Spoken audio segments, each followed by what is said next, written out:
What's up? Chris Schwartz-Edmiston here from schwartzedmiston.com. Today we're going to be looking at how to serve a different logo image when the logo is overlaid on a banner image. So here's why we need to do that. Here's the problem. You can see this is actually one of my client sites that I'm working on, and she wanted the navigation to overlay the banner image.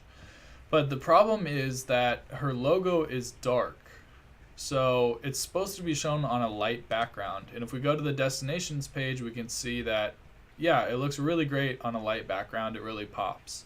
But when you go to an overlay, when it's overlaying a banner image, like in the gallery here, you can hardly even see it because it's a dark logo on a dark background. So I came up with a way. I wrote a little jQuery that can actually display a different logo image that we upload on banner overlay pages.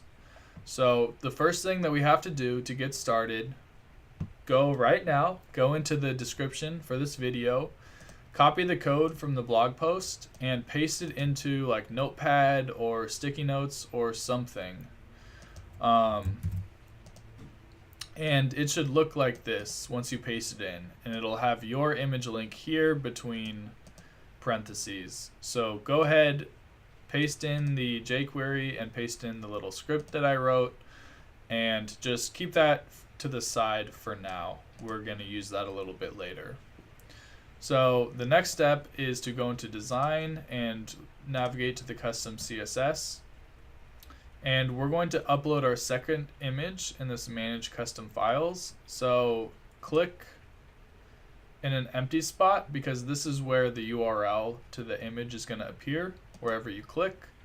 So manage custom files, upload an image, and here I have this white version of the same logo. So once it uploads, click on it and the link will appear where you clicked before, and I'm going to cut that because we don't need it in our custom CSS. So Control X or Command X if you're on a Mac. Next thing that we want to do is go back to our Notepad code, and where it says your image link here, we want to keep the parentheses and paste in your image URL between the parentheses. Now we can copy all of this code, and we don't need that anymore. And we can inject it into the footer injection code. Paste that right into the footer, and when we hit save, our image should change on overlay pages, which it does. And now when we go to pages that don't overlay, our dark image is shown. So this is a really cool way. It's a tiny little piece of code that allows you to display an alternate logo image. So hopefully this helps you guys out. If you just want to copy and paste the code into your website, you can stop the video here. But now I'm going to go into a little bit of explanation on why this works.